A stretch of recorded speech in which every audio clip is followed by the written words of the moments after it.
and get started because we're running a little late and we do want to make sure we're out of here on time. So I'm Donald Hall. I'm the Executive Vice President at Binghamton University, which is part of the New York State system in New York. And I've been associated with IAFOR for about a dozen years, and I've now done several of these fora on global citizenship. Melina, why don't you introduce yourself and start us? Maybe you know me from yesterday. I don't know who attended yesterday, but my name is Melina Neofito. I'm the Academic Operations Manager at IAFOR, so I'm responsible for designing and getting the academic program of today together. And I'm also leading this forum discussion, and I have invited many times Professor Hall to moderate this session. And let me just say, by the way, you'll need your phones. So make sure that you are connected to Wi-Fi and or cell data because this is interactive. Go ahead. Does anybody know what the forum is? I introduced it a bit yesterday, but okay. So the forum is an open discussion among you, and it's usually based on issues around global citizenship. And we are minimally interfering, so you won't hear us speak a lot in this session, and we want to hear everything you have to say. We designed the forum's topic in a way that it corresponds to the local context. So we are in Barcelona. I don't know if you read the news over the summer. Do you know what the main issue is in Barcelona right now? Anybody? Too many tourists, that's right. That's why the topic of this forum session is global citizenship and responsible tourism. Do you know this monument? Yes? How many of you have been there or are planning to go there after the conference? Right, me included. I've been there last weekend. Okay, that's great. So let me give you some statistics. This year, it's expected that 95 million international tourists will visit Spain, which is a 10% increase from last year. That's great for the GDP of the country too, since tourism accounts for 13% of Spain's GDP. However, according to the Spain Central Bank, nearly half of families renting at market prices are at risk of poverty and social exclusion. This is because a lot of tourists who come to Barcelona, they come for a short term, for a few days, even 1 day or 1 week. And what do? They rent Airbnbs. What does that do? That pushes up the price of housing. And then the locals have to rent houses and apartments at a higher rate that they cannot afford. So a lot of local residents are pushed out of Barcelona. Tourism also provides around 3 million jobs. That sounds great on paper. What is the problem? The jobs are in the hospitality sector, hotels, bars, restaurants. These jobs are seasonal. So there's a lot of demand during the summertime. And then during wintertime, most of them are closing down. There are also jobs that don't require a lot of high skills, which causes a lot of young people to drop out of university because they see an opportunity. Oh, I can make a lot of money this summer. So they drop out of school, they go tend a bar for a quick buck. And what does that do? The problem is, how does Spain develop its human capital? Then tourism also attracts drugs, petty crime, and sex work. Well, I was discussing with Matthew about this. He said, well, that sounds fun to me. What is the problem with that? It does sound kind of fun. Well, I don't know if you know the beach area of Barcelona, La Barceloneta. There was the last bookstore in that area closed down. and it was replaced by a cannabis shop.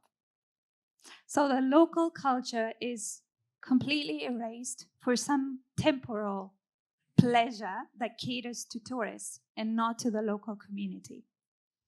So even though tourism looks great on paper and it looks great for the government, it doesn't look great for the local community. Some of the solutions that were offered, not only by Barcelona, but this phenomenon also happens in Italy, in Venice, in Amsterdam, even in winter resorts like in Finland, in Rovaniemi. So what do governments do? Usually, in Barcelona, they have announced that short-term rentals will be banned after 2028, so no more Airbnbs. I don't know how these businesses will respond to that.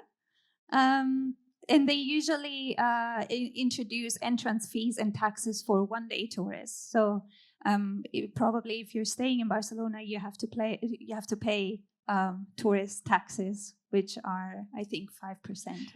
And I'd say that is in response to the number of cruise ship visitors who anchor off coast, who come in for a day trip, who really spend almost no money in the city, wander around, maybe have a cup of coffee or something, but really don't contribute otherwise to the economy. And Venice is doing the same thing. They're doing a one-day sort of entrance fee. And the downside of it is it makes it sound like Disneyland, or it makes it sound like some other amusement park. But the reality is it's the only way to generate funds from what otherwise are individuals who are not adding to the economy. Some governments are also introducing the limitation on building of new hotels, and they're also limiting the number of tourists that are allowed to enter a country yearly. However, according to a Barcelona resident, he said the numbers of tourist arrivals themselves are not the problem. It is the way the city caters to visitors rather than residents. Kicking tourists out is not the solution to the problem. Only by educating tourists and the tourist industry about the harms they are doing by treating my city as a playground will the situation improve. And this is actually from demonstrations in Barcelona this summer. They're holding up the sign that says tourists go home, and they were shooting water pistol with water pistols. Water pistols, yeah, not with real live ammunition. Yes. No, yes. That would not be very good. Yes. Okay, so we're going to, the theme of today, and we'll try to go through this in 45 minutes, is to talk about the commodification of tourism and how it is part of a consumerist sort of movement. Can tourism be reimagined not just as an economic activity, but as a transformative process that cultivates global awareness and responsibility? How can we ensure that tourists act as global citizens? What is the role of arts, media, and education in this reimagined context? And how can tourists give back to the local communities of countries they travel to? And I will say that, this has been a huge discussion, as we were just saying, around the world right now. And I don't think anyone has perfect answers, but we can brainstorm some today. But before we do that, let's do some icebreaker questions. And for that, I would like you to mix and mingle around. Don't sit next to somebody from your own culture who speaks the same language as you. Please just move around. Yeah, so let's give everybody maybe a minute to stand up. Stand up. Go somewhere else. Feel, sort of wake yourself up. And go and walk up to someone you don't know and, ask yourself or the other person these questions. If you only had one day to spend as a tourist and you had an unlimited budget, where would you go? And why would you go there? And would you rather do a spontaneous road trip with no set itinerary, or go to something that was perfectly packaged and meticulously planned?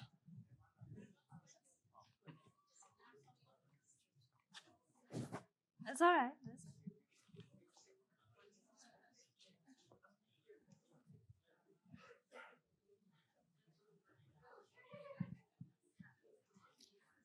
You have only 1 day to spend as a tourist. You can spend as much as you want. You can go anywhere you want. Where would you want to go and why?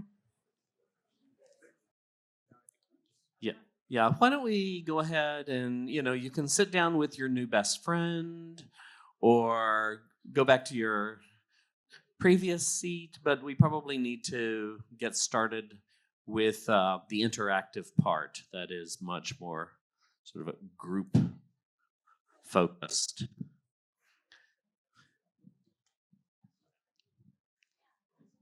Okay, does anybody want to share their travel preferences?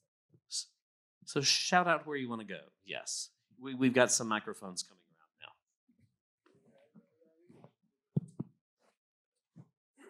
now. Thank you very much. The answer for the first question is I would like to explore artifacts, local food, and sightseeing. I usually go out, ask locals about education and community members. Maybe it's a bit lengthy to be done in 1 day, but this is what I'm doing. So for the second question, I usually go out every night and I try to meet locals, ask about different things, that's food, education, and so on. Yeah, as much as I can explore. Yeah, it would be better to understand the community. Okay, thank you. Right behind you. Can I first ask everybody, when you're answering a question, stand up, say your name and where you're from? Hi, I'm Lauren from Canada. I don't actually want to go anywhere for a day, so I couldn't answer that question because I really think that's not the way to travel. I would far rather do a spontaneous road trip. However, now that Booking.com has commandeered and taken over the entire world, you cannot travel spontaneously anymore. It seems impossible because everything is booked when you get there because everybody's doing booking on the cell phone. So spontaneous road trip, wonderful. Is it possible anymore? I don't think so. Very interesting. Thank you. Matthew, there's some up there.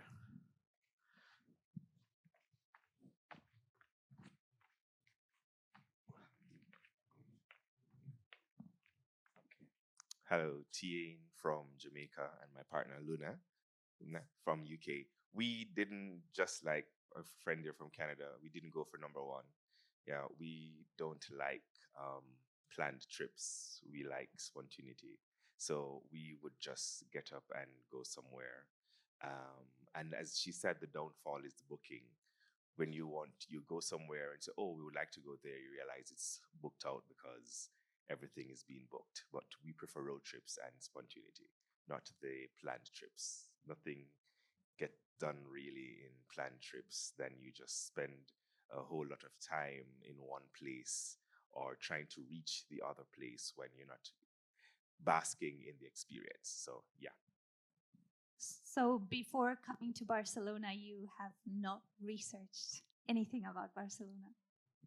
Well, I had to research about Barcelona because I'm a culture person. I study culture, so I've known about Barcelona before coming here. So that's different.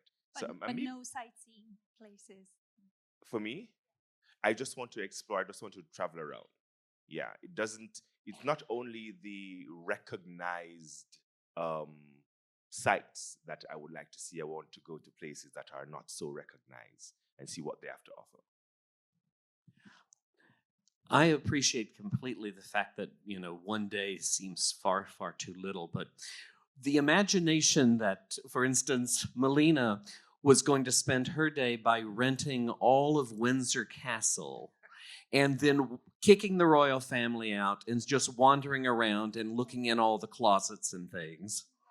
I was going to spend the day, unlimited budget, just in Paris, eating everything I wanted to eat that was too expensive. And yes, things are booked, but if you have an unlimited budget, you're going to be able to get in pretty much anywhere you want to. So, in any case, Melina, why don't you take us on to?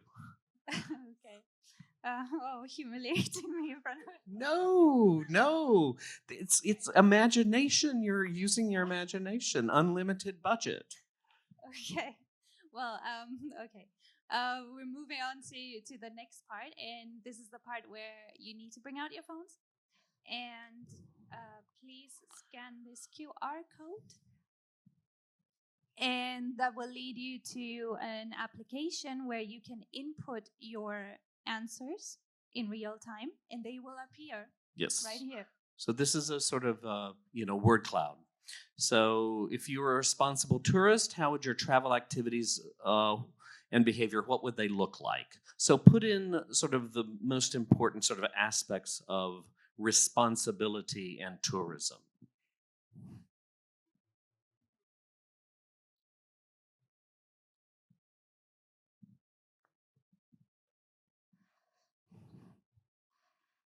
Hitchhiking. Yeah, I like invisible too, rather than intrusive. Daytime, that's interesting.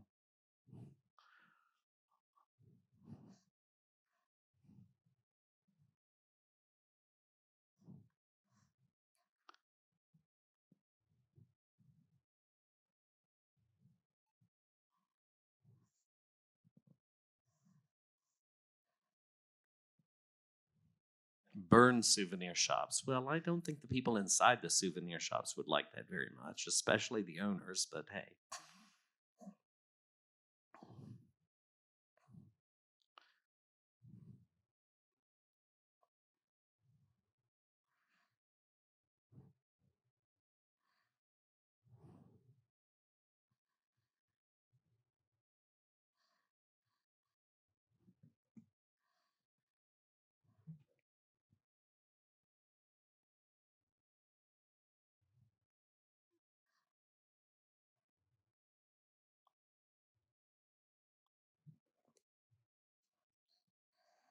Attend IAFOR, yeah.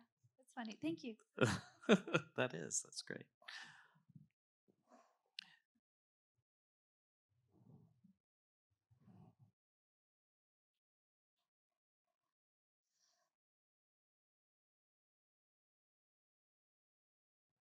Well, no, these are really great answers. I mean, respect obviously has, surfaced as, the key word.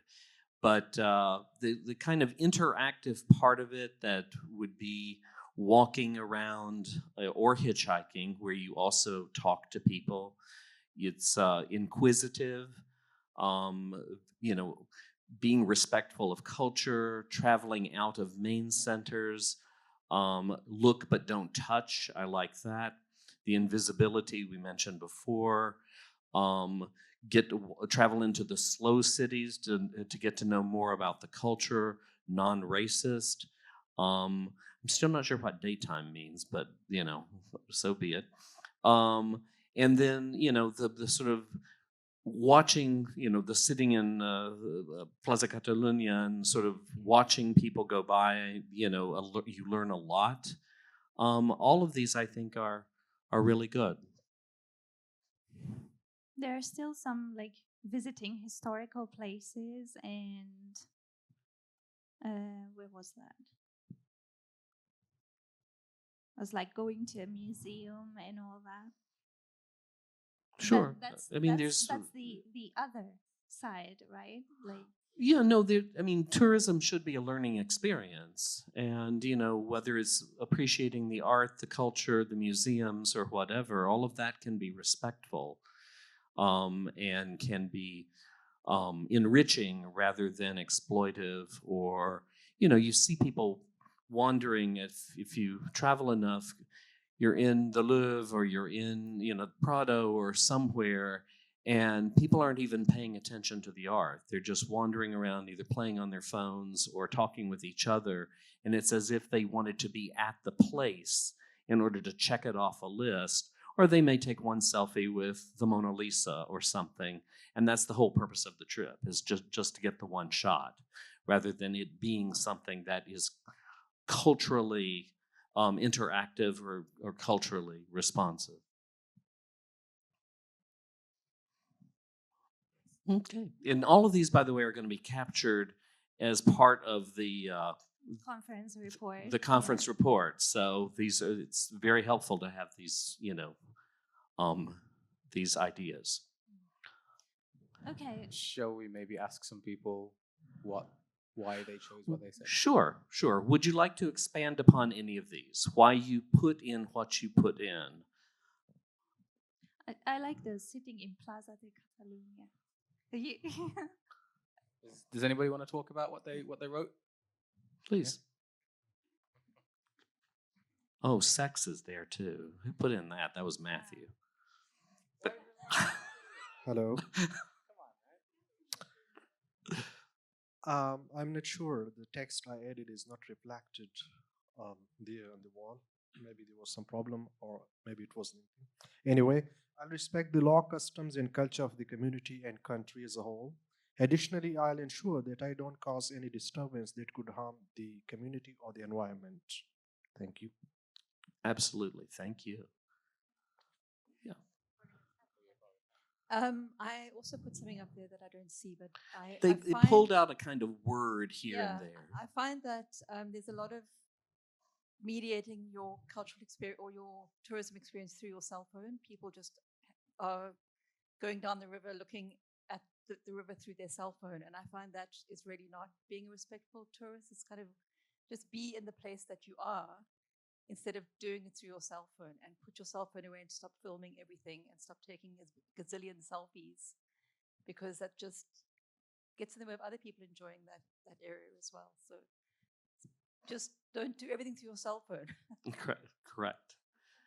She says as Matthew has his cell phone out filming her. There's another comment over here.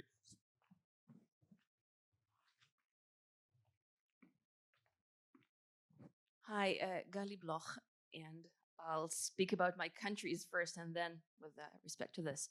I'm highly transnational and multicultural. I was born in the Soviet Union. As a teen, moved to Israel, then later moved to Finland for a long time. So respectful is so different in these countries. So I was very careful not writing this, I would say invisible, coming from very different cultures. Because, for example, I don't know, touching a person in some cultures is respectful, in others it's highly not. Thank you. Okay, one more back there. Can I say something very quickly? Sure, go ahead. It's not about sex, I promise. That's actually the kind of opposite of how I think maybe I should be interacting with when I'm a tourist. I don't want to feel like I'm at a zoo and I'm treating, the other culture like they're animals, and I'm just filming everything and videoing everything, and I'm not engaged and connected with what they're actually doing. I think engagement in the local culture is actually something that is quite respectful, I think. Okay. Maybe.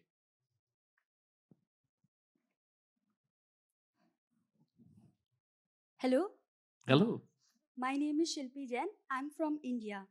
I chose noticing and slow travel because I feel like if I'm traveling somewhere, obviously I want to see their best attractions, but also I want to notice, observe how locals live their life. Where do they shop? And if they drink coffee, do they make coffee or do they buy coffee at a particular coffee shop? What do they like to eat? How do they like to dress? Because I feel when we are just looking around, we can learn a lot about the culture and its people, and not always, I don't think we always need to ask questions. Sometimes we can just try to mingle with people, live the way they live, and learn how they think and how they live their life in that particular city. Okay, thank you very much. Thank you. Okay, should we move on? Yeah. Okay, what is responsible tourism? So I think we're going to go from there, correct? Yeah, like all these answers that you put up there lead to the main question: what is responsible tourism? And we'll give the microphone around. Anybody who has an idea? Maybe we should ask people to have a quick discussion in their groups to formulate their thoughts. Sure. Okay, please go ahead, get us started. Responsible tourism is to act as if you were at your country. If I'm coming from a country where there is law and I'm acting or living there responsibly, so at least I should respect also the law and being responsible at that country. But indeed, not all of us are coming from responsible or living responsibly in our countries. Thank you. That's right. So, you know, let me even, so this whole question of what is responsible tourism, let me ask even the more fundamental question. Can tourism be responsible? Or is there anyone who wants to argue that tourism, which is always going to be fleeting, it's always going to be to some extent about observing rather than being permanently someplace, is it always going to be problematic? And there's a hand up there. Yeah.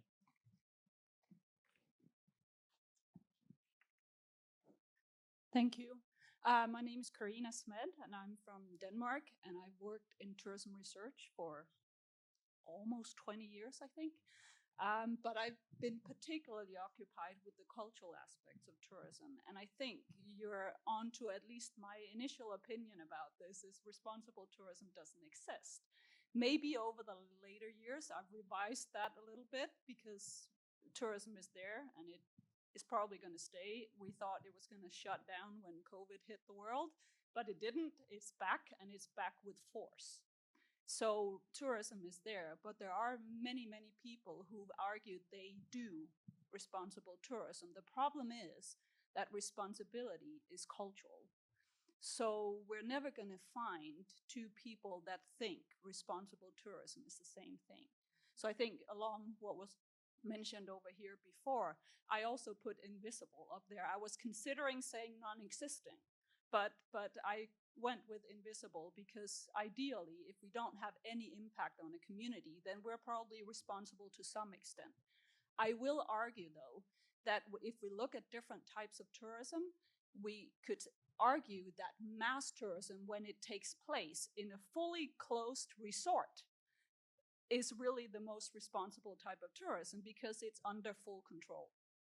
You don't have people wandering off in places where they don't belong. You don't have them bothering anyone, and you're earning money off of them.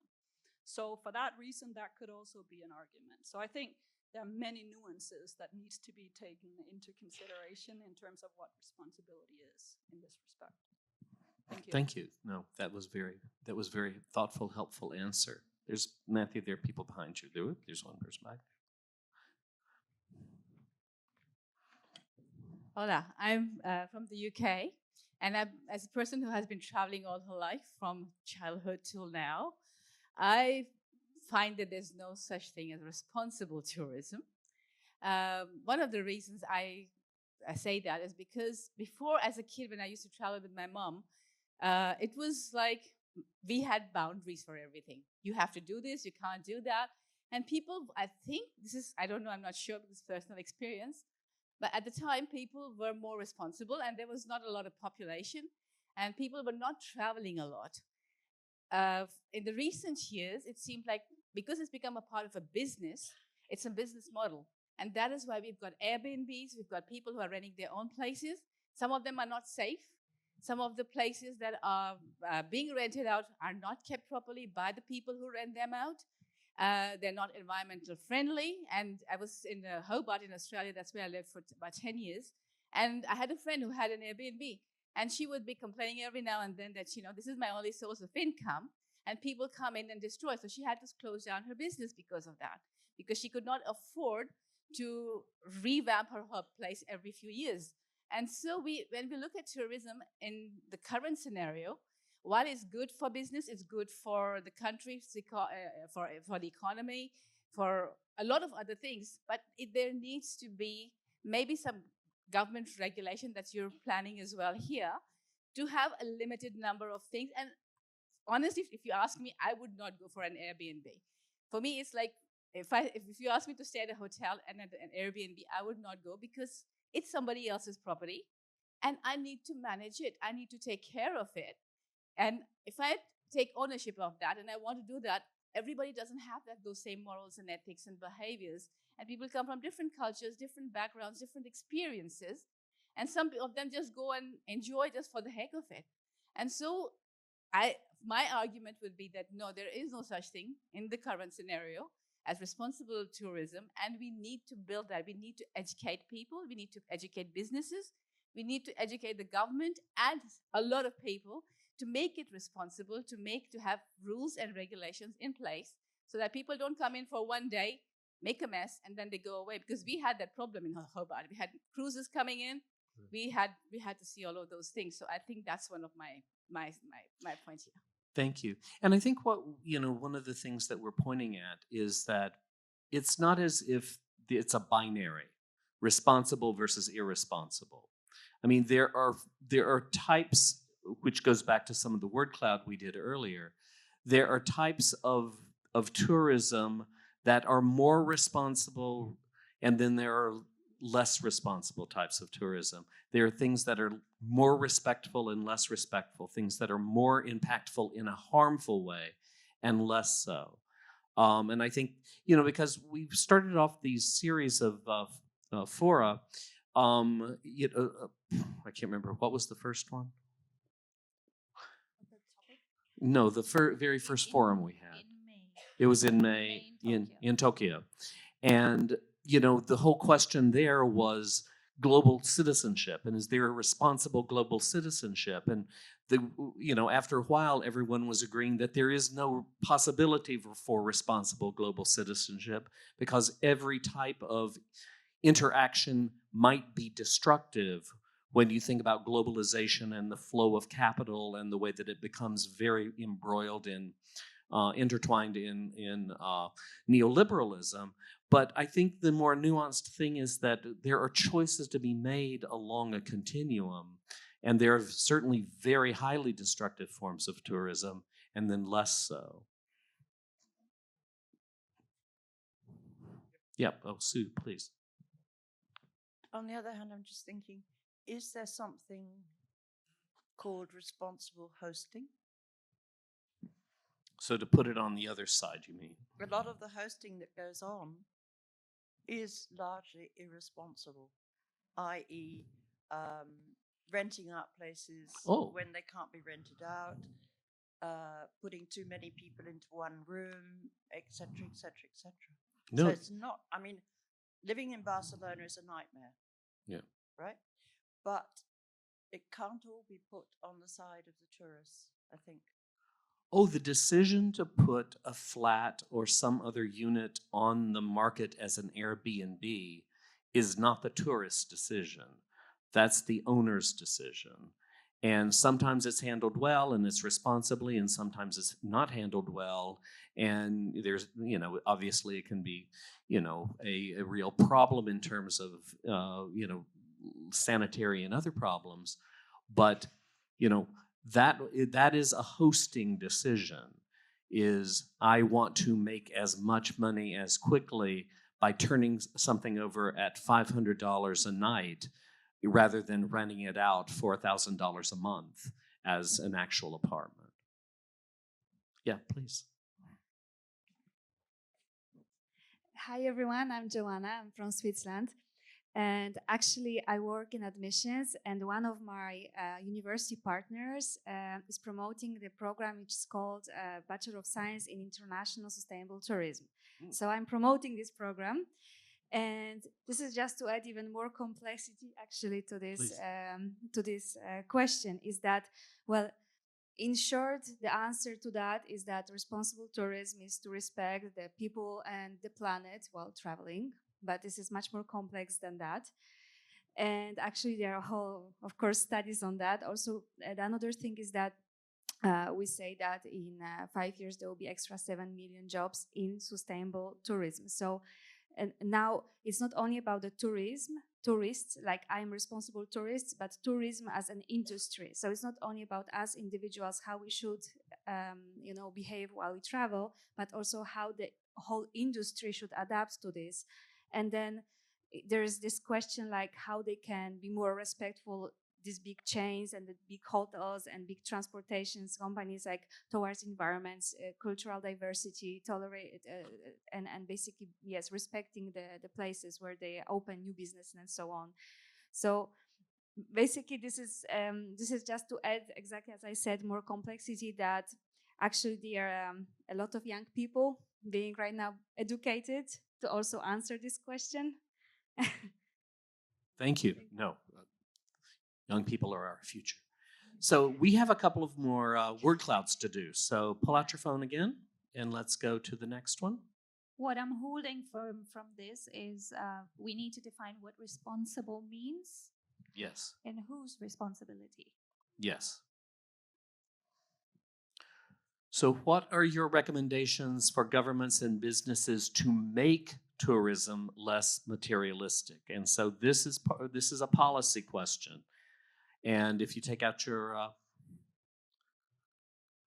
phones and do the QR.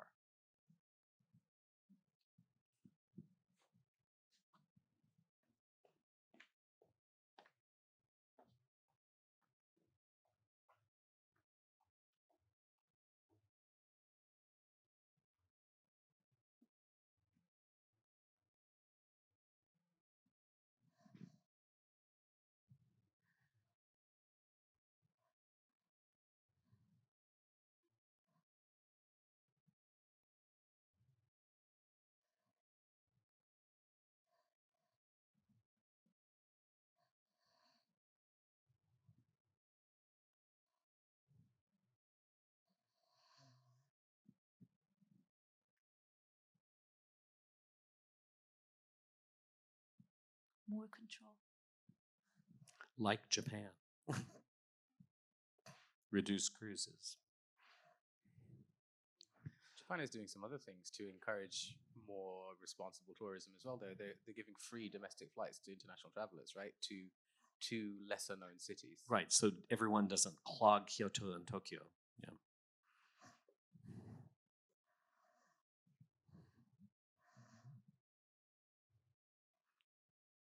They also ban tourists, right?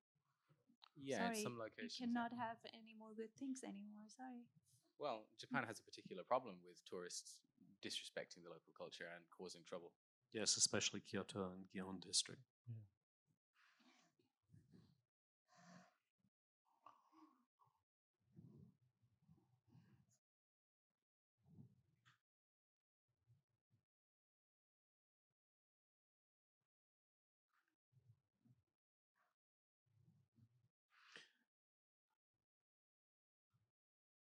So as some people continue to type, do others perhaps want to talk about the answers that you put in? Expand upon what popped up on the screen that you may have entered? Any thoughts?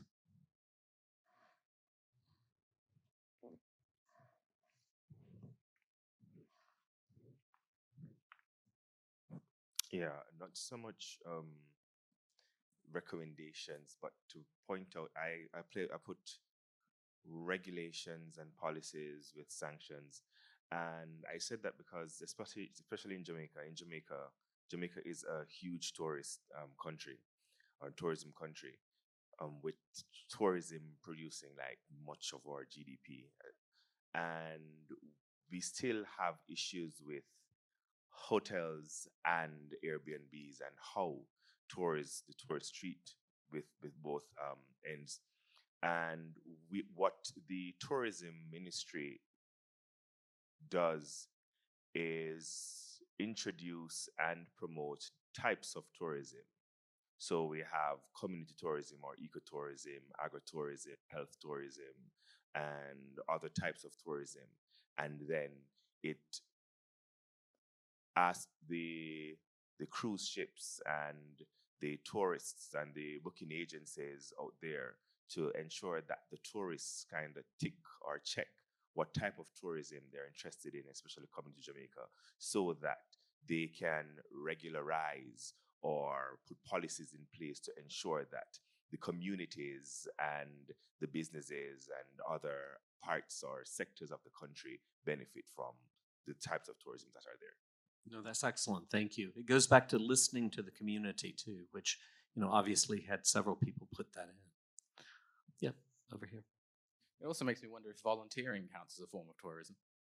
Well, there's a friend of mine wrote a book called Voluntourism, in which especially young people are encouraged to do something over a summer, maybe when they're in secondary schools, maybe sometimes right before they go to college.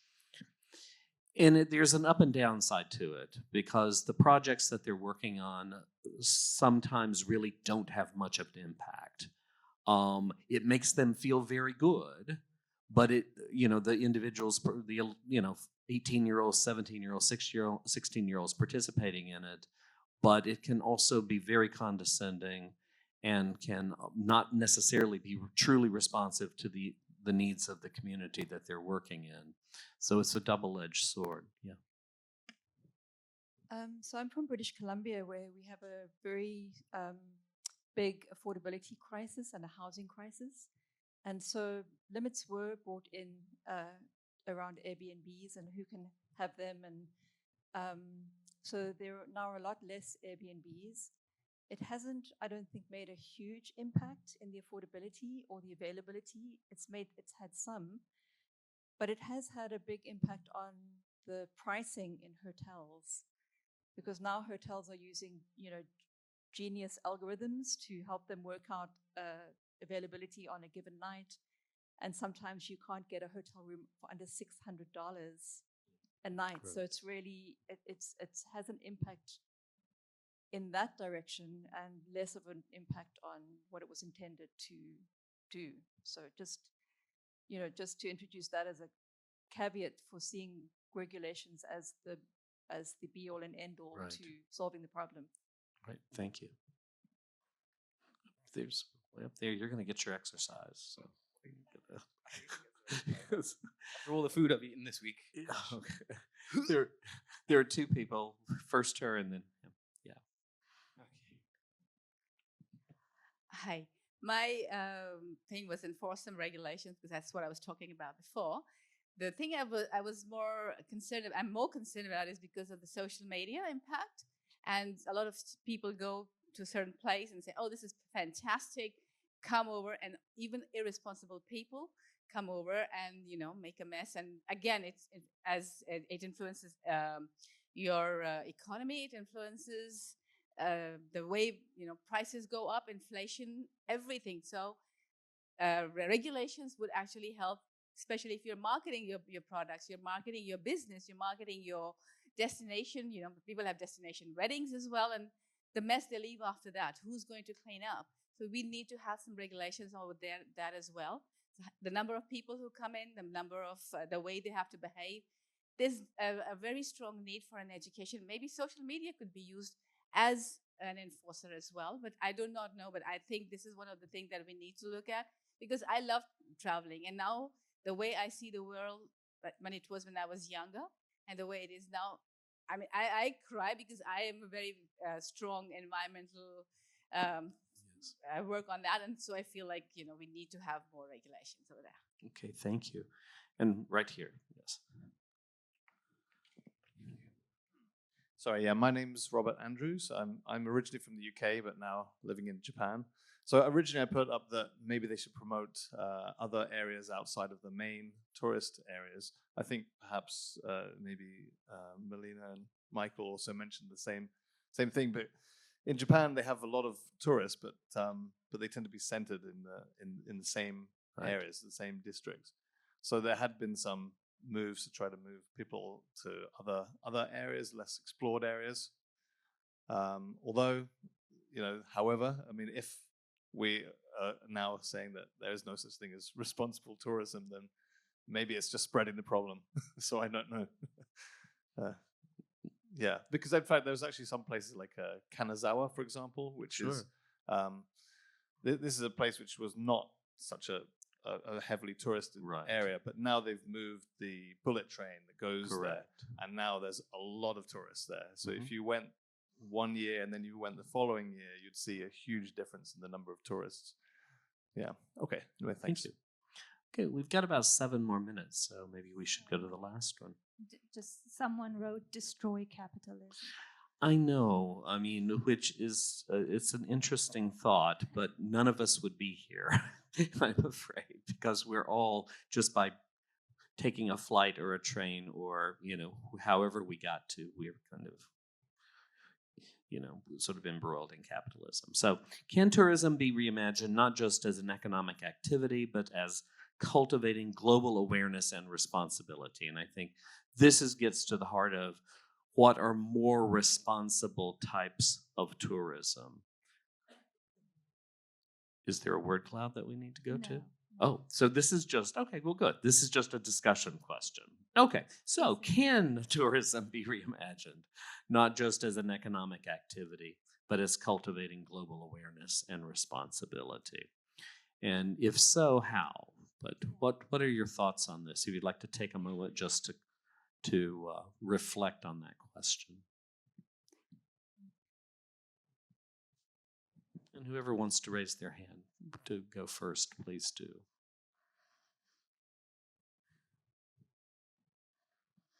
Yep. Okay, Cynthia.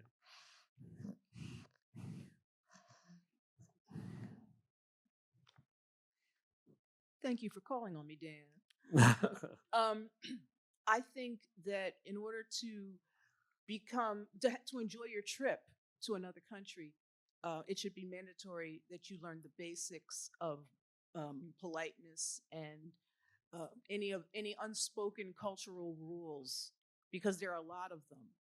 And for example, my first trip to Japan, I was going up a staircase that you're not supposed to go up. I can't read Japanese, so I didn't know. So I'm going up the stairs, and a police officer gave me this. And thank God I understand sign language. So I said, oh, I'm sorry. Of course, he probably didn't understand me either.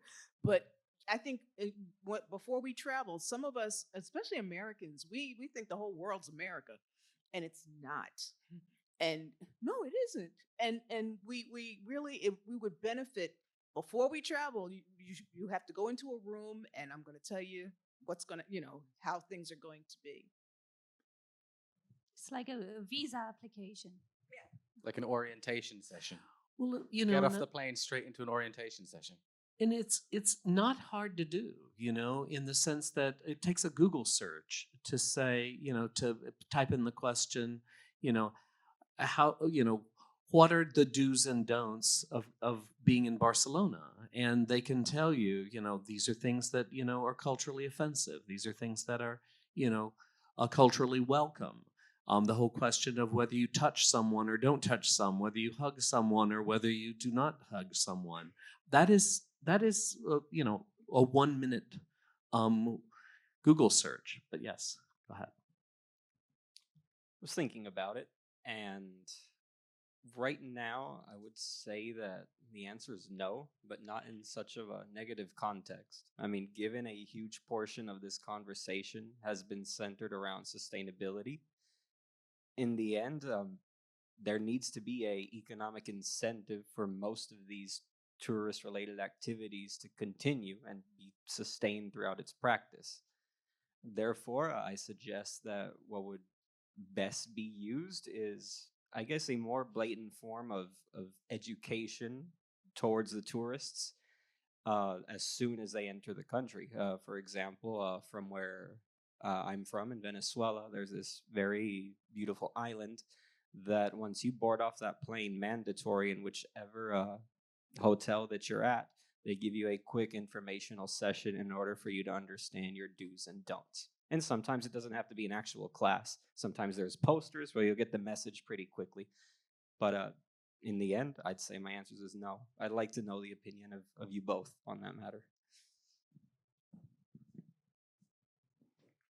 First, let me see if anyone else wants to before we jump in. Yeah, way up and back. Way, you need the exercise. Go.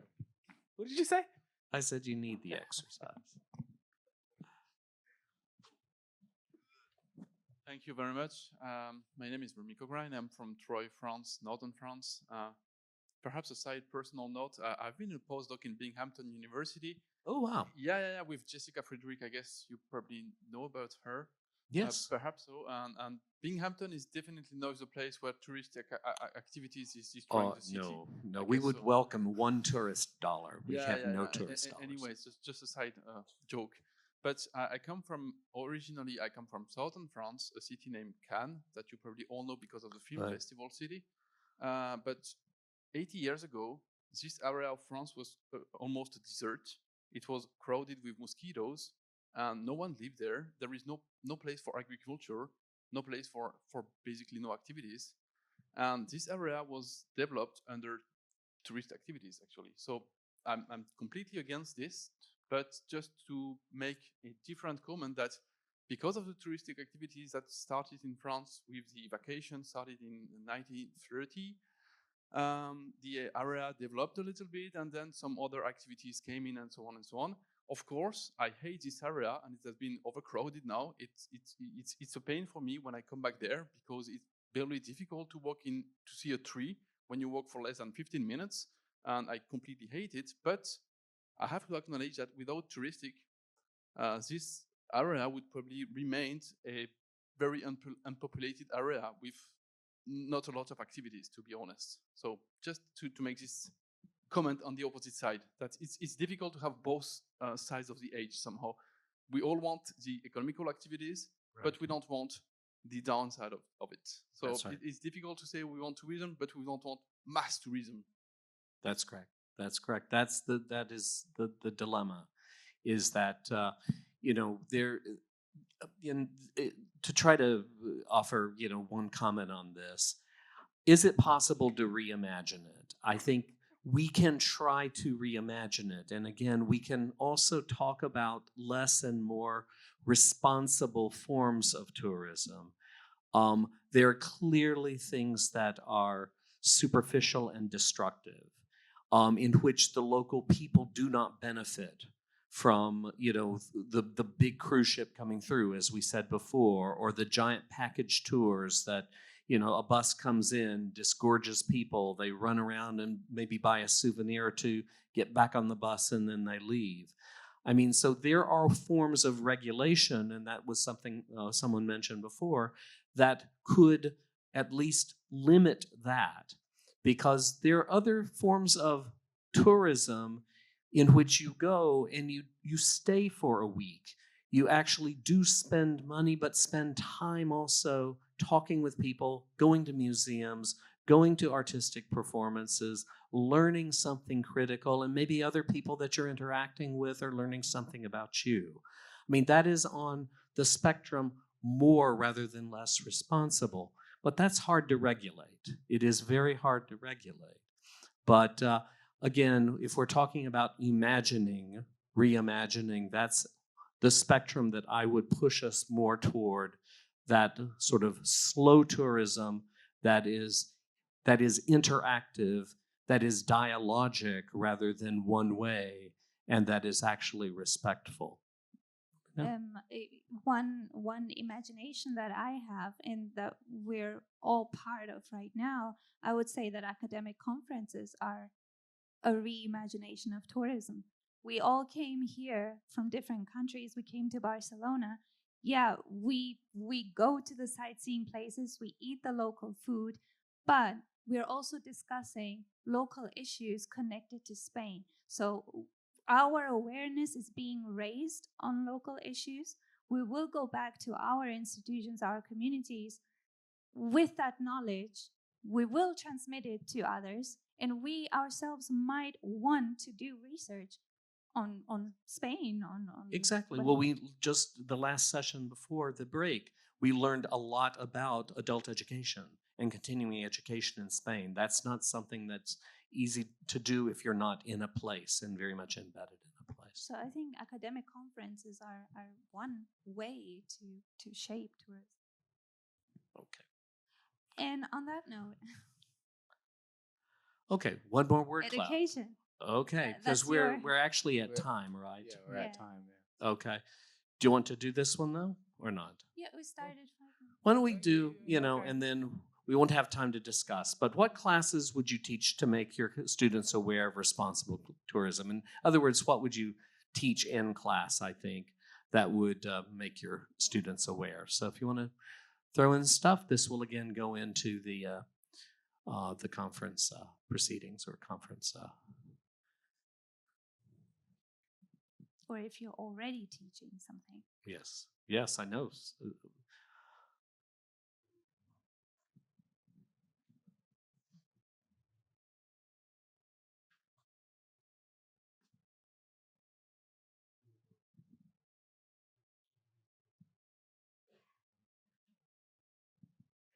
Architecture.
Well, some of these are excellent. I mean, understanding differences, understanding, conflict, respect for others. Who's the hitchhike person? There's someone in here who's a hitchhike person. Oh, there you are. Go. Okay. Well, thank you, Anne, the hitchhike person. Empathy, multiculturalism, all of this. Yeah, I am. Matthew, you're yes. She's going to give us Hitchhiking 101. Okay.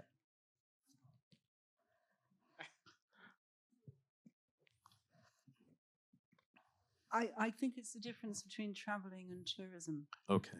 And I think it's about you never know where you're going to end up as a hitchhiker. And you never know where you're going to sleep either, which is quite interesting. And you never know who you're going to meet. But I spent 15 years of my life looking at architecture and hitchhiking. And people don't do it anymore because they're scared. And yet it's probably safer now than it's ever been because of things like mobile phones, interestingly. I hitchhiked long before there was a mobile phone. I rang my parents once in 15 weeks, which didn't please them too much. But it's about trust at the end of the day. And we lost that ability to trust human nature, and actually that most people in the world actually are quite hospitable. And I think, we've kind of turned tourism into part of all of those other things that come along with kind of capitalist structures. And actually, the reason I think hitchhiking is so interesting is it relied on trust long before Airbnb did, and without the capitalist structure. And, I traveled with no money. I worked when I needed to, and I learned an awful lot in terms of how to engage with other human beings. I think that's absolutely, a lovely way to start wrapping this up, because I know we are over time. And it's interesting that this is coming from a woman, actually. No, thank you for that. Okay, I think we're at time though, and so I'm not sure we're going to be able to. That is the main question. Like, what is the role of education in this reimagined context? But I think we will have to close here though. Okay, thank you all very much, and a lot of this will be captured, and you'll see it again. Okay.